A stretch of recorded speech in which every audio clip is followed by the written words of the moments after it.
दोस्तों, कभी कभी मोदी जी के काम को देख के लगता है कि अगर कहीं कोई झगड़ा चल रहा है तो वो झगड़ा चाहे किसी का भी हो, कितना ही पुराना क्यों ना हो या किसी ने भी शुरू किया हो, अगर मोदी जी को उसका पता चल जाए तो उसका एंड गेम मोदी जी ने ही करना है।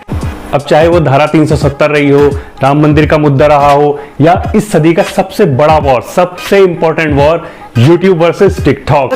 YouTube versus TikTok. तो ये सारे मुद्दे शुरू कहीं से भी हुए हो या किसी ने भी किए हो, इसका एंड तो मोदी जी ने ही किया है।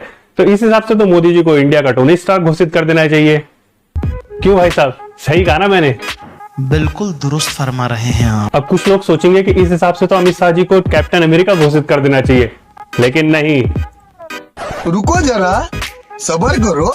क्योंकि अमेरिका का कैप्टन तो दीवार बनाना जानता है, लेकिन अमित शाह जी लोगों को मिलाने में विश्वास रखते हैं। अब जिनको मेरा ये जोक समझ में नहीं आया, उनके लिए मेरी एक ही नसीहत है कि भाई, ये जो मेरे चैनल का नाम है ये है द विजडम। यहाँ शर्मा ट्यूटोरियल तो लिखा नहीं है, तो यार आप लोग को भी खुद मेहनत करनी ही पड़ेगी जोक समझने के लिए।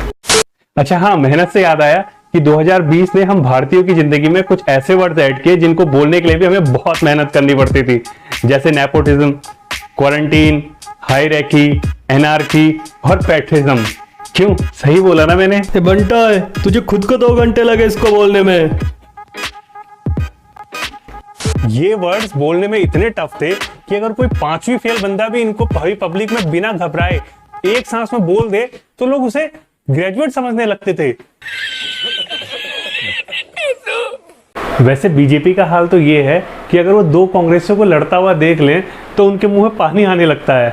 और अगर आप कहीं दूर गांव के किसान हैं तो पानी क्या होता है आपसे अच्छा और कौन जान सकता है? पानी कौन पीता है? पानी सिर्फ पौधों के लिए, हम सिर्फ बियर पीते हैं। Save water, drink beer, that's our motto. वैसे मेरी अमित शाह जी को एक सलाह ये है कि एक बार राहुल भैया से ही बात करके देख लो, क्या पता वो पार्टी मर्ज करने के लिए ही मान जाए। और इसमें फायदा दोनों पार्टीज का ही है, क्योंकि कांग्रेस में यूथ नहीं बचा और आपकी पार्टी में वरिष्ठ नेता। क्यों, पता है ना आपको सर? नहीं पता है, कहाँ पता है। इसके अलावा 2020 उन लोगों के लिए सुनामी की तरह रहा जो लोग गवर्नमेंट एग्जाम्स की प्रिपरेशन कर रहे थे, क्योंकि जितना करंट अफेयर पिछले 10 सालों में नहीं मिला उतना 2020 ने अपने 6 महीनों में ही दे दिया। तुम्हें क्या लगा मैं बोलूंगा कि वो लोग एग्जाम्स की प्रिपरेशन करते करते बह गए बाढ़ में? वैसे एक बाढ़ हर साल असम और बिहार के लोगों की जिंदगी में भी आती है, बस फर्क इतना है कि वहां नेता लोग बह जाते हैं अपने किए हुए पुराने वायदों में और जनता पानी में। तो आइए हम भी बह जाएं 2020 के अब तक के करंट अफेयर्स में, ये जानने के लिए कि क्या क्या ट्रेंडिंग में था हमारी जिंदगी और सोशल मीडिया पे। तो चलिए शुरू करते हैं।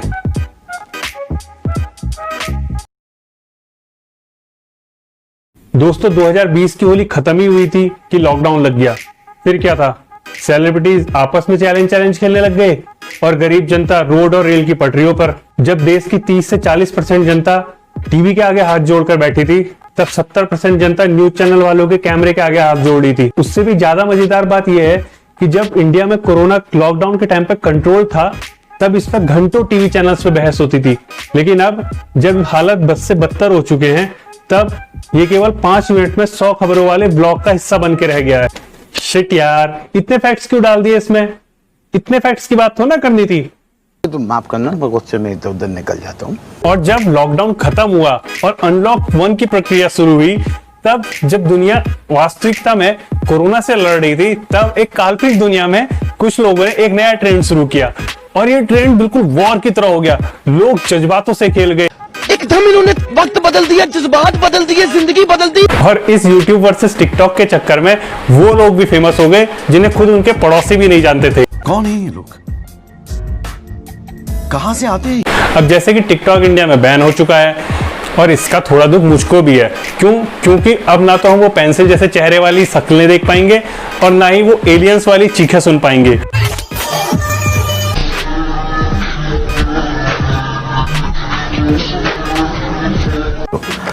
बहुत बुरे लग रहे, तौबा तौबा तौबा, थारा मूड खराब कर दिया। वैसे इस यूट्यूब वर्सेस टिकटॉक लड़ाई की सबसे मजेदार बात ये रही कि टिकटॉक तो था चाइना का, यूट्यूब अमेरिका का, और उसके पीछे लड़ कौन रहा था? हम लोग। वैसे यारो, मानो ना मानो, टिकटॉक ने क्रिंज कैरेक्टर्स के अलावा कुछ टैलेंटेड कैरेक्टर से भी हम लोग को इंट्रोड्यूस कराया। आई होप कि उन लोगों को जल्दी ही दूसरा प्लेटफॉर्म मिल जाए जहां पर वो अपने टैलेंट को दिखा सकें, क्योंकि हाल फिलहाल के कंडीशन को देखते हुए ये बिल्कुल नहीं कहा जा सकता कि टिकटॉक जल्दी ही वापस आने वाला है या वापस आएगा। खैर, इस यूट्यूब वर्सेस टिकटॉक के बाद सुशांत सिंह राजपूत के डेथ की खबर आई, जो कि हम सबके लिए काफ़ी दुखद थी। लेकिन उसकी इस खबर ने सोशल मीडिया में दो नए ट्रेंड चलाए। पहला था #बॉयकॉट नेपोटिज्म और दूसरा #डिप्रेशन। वैसे जो #डिप्रेशन ट्रेंडिंग में था, तो उस समय वो परिंदे भी ज्ञान पेलने में लगे हुए थे जिन्हें अगर घर के घर वाले एक दिन पॉकेट मनी ना दे तो वो पूरे दिन खाना ना खाएं। और मेरा एक सवाल यहाँ पर यह है कि आज तक महाराष्ट्र के उन हजारों किसानों के लिए तो कोई ट्रेंड नहीं चलाया, उनसे तो किसी ने नहीं पूछा कि उन्होंने सुसाइड किस लिए किया, और उन्हें तो शायद डिप्रेशन का मतलब भी ना पता हो। बंद करो, हाथ जोड़ के मैं मोदी साहब से गुजारिश करता हूँ। लेकिन यहाँ लगे हुए हैं लोग एक दूसरे को अपने यहाँ बुलाने और चाय पिलाने के ट्रेंड को पूरा करने में। अब यहाँ पर मैं करण जौहर, वरुण धवन, सोनम कपूर या आलिया भट्ट का नाम नहीं लेना चाहूंगा। क्यों? क्योंकि उनका नाम लेना बनता ही नहीं है, क्योंकि हम लोगों ने ही उनकी मूवीज देख देख कर उनको एक सेलिब्रिटी बनाया, उनके फॉलोअर्स बढ़ाए। तो एक इंसिडेंट की वजह से उनको उनका बॉयकॉट करना या उन्हें गाली देना किसी भी तरीके से जायज है ही नहीं, क्योंकि इन सब चीजों के लिए जितने जिम्मेदार वो लोग हैं उससे कहीं ज्यादा जिम्मेदार हम लोग हैं, क्योंकि हम लोग को ही सोचना होगा कि हम लोग किस समय किसको कैसी प्रायोरिटी देते हैं। और वैसे भी साफ बात है कि अंधे के आगे रोए और अपने नहन खोए वाला हिसाब मैंने करना नहीं, क्योंकि इन लोग को बोलने का कोई फायदा नहीं, ये लोग कुछ करने नहीं वाले। शर्म करो शर्म। आप इतने बेगैरत हो, इतने तो इन सब बवालों के बाद जब देश में शांति से छाने लगी थी, तभी हमारे पड़ोसी मुल्क जो हमेशा एकता कपूर और हमारी मेन स्ट्रीम मीडिया की तरह टीआरपी के चक्कर में रहता है, उसने एक नया बवाल शुरू कर दिया। एक मिनट, जो लोग इतनी देर में पाकिस्तान में बम गिराकर वापस आ चुके हैं अपने विचारों में, उन लोग को मैं बता दूं कि आजकल वो हमारी प्रायोरिटी लिस्ट में सेकंड नंबर पर है। और यहाँ पर पाकिस्तान की बात मुझे करनी नहीं, क्योंकि उसकी बात करने का टेंडर ऑलरेडी जी न्यूज और आज तक वालों ने ले रखा है।